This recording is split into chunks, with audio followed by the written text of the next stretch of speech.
Pass. Pass. Pass. Pass. Pass. Pass. Pass. Pass. Pass. Pass. Pass. Pass.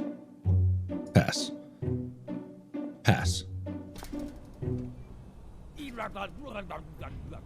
Smash. It feels like yesterday Paper Please had just come out, only for every YouTuber under the sun to start rushing out and make a video on the game. Mostly because I had a very unique style of gameplay, while also discovering it is uniquely funny to be judgmental about another person. Even funnier when you're a really fucked up judgmental person, spawning a genre of game that now puts the player as the judge, jury, and executioner of just normal people. Which basically means the entire message of the game flew over everybody's heads.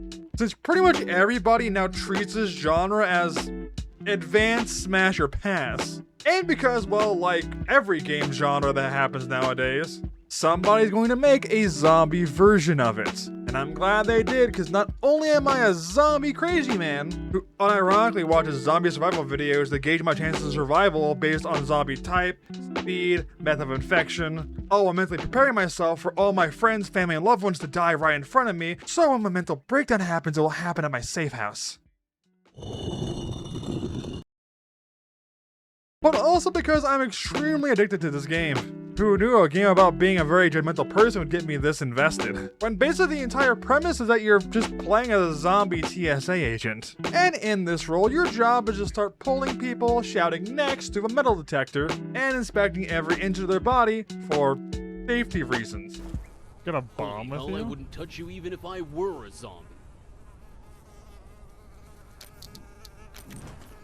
Using a surprisingly large roster of tools. The first tool they ended up giving me being the Temperature Reader, which is just a little reader gun that tells you their pulse and temperature. Of course, this 101 temperature could just be the flu. Or it could be the zombie virus. So the second one ends up being the creepiest tool in the entire game, which can only be described as the X-ray gun. Based on the name, should be self-explanatory. Hold that trigger down and you can see the people's clothing.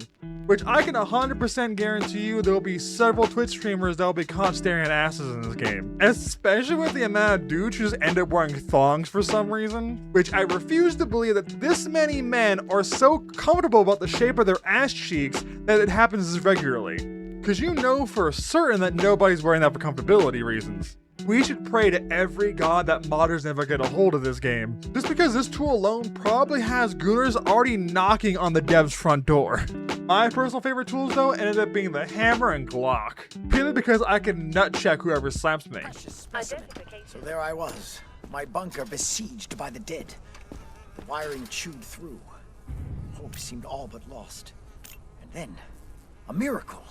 A short circuit, a jolt of electricity surged through the lab, and the cadaver leapt off the table. For a fleeting moment, there was a flicker of life behind its eyes. The rest of the body, however, will say it was incinerated. But the head, I salvaged it and fled. Now all I need is a replacement body. Please, I beg of you, help me assemble it. No. And now that I'm thinking about it, all these gadgets ended up just being streamer bait. Since the pistol and hammer put so much power in the player's hands, it's kind of ripe for clip farming and silliness. Even the other tools are more dumb than anything. Like this X-ray tablet, you cannot tell me that's not a spooky scary skeleton. You can't because it is. And it also lets you see the weird shit people put up their ass. Oh, there it is. You got the asshole sausage. That's what's wrong with you.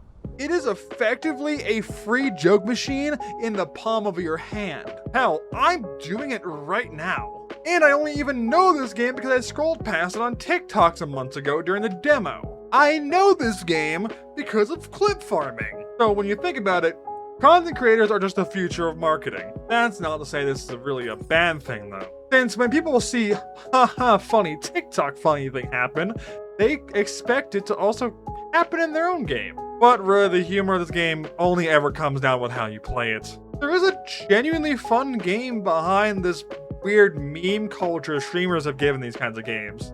Since you do have to take educated guesses on some of the symptoms. bleeding from the mouth, to me, should be clearly obvious.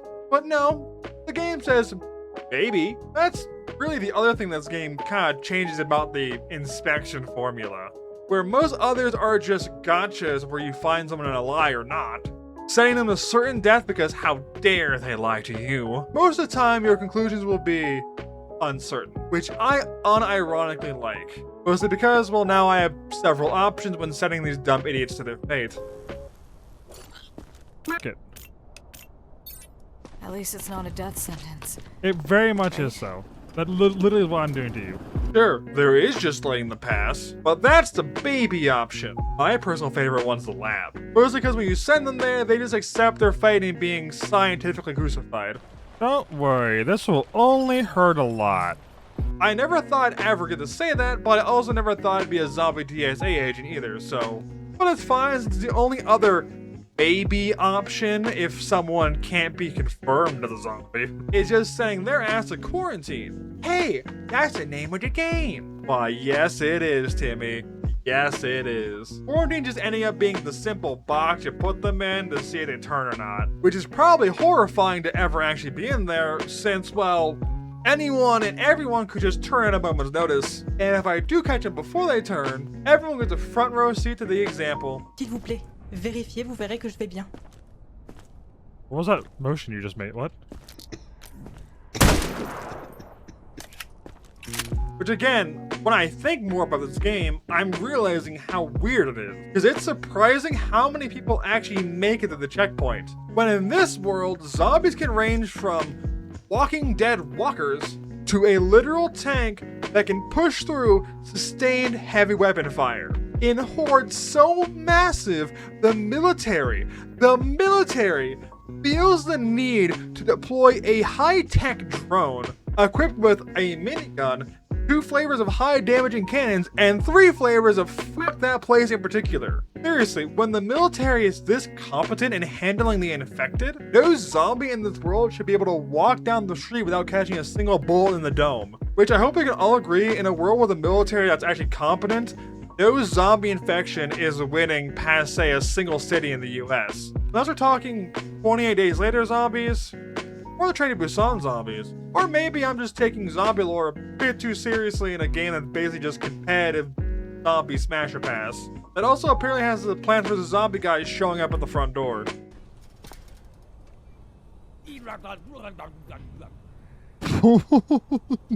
The Plants vs. Zombies guy?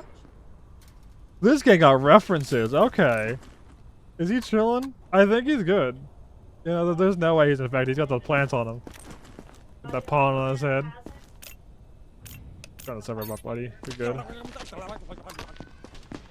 Anyway, I feel like I've reached the extent of rambling for this game I can do. It don't get more complex than what I just described here. And this game kinda sorta gave me my zombie itch back. So I'm gonna go spend another 100 hours in Zomboid. And if you did enjoy this video, give it a like and consider subscribing. I'm still a small creator figuring out the flow of making videos, so any support really would mean a lot. So until next week, I'm gonna head off. Stage left? Right. Find this one. Very slowly. So long. Farewell.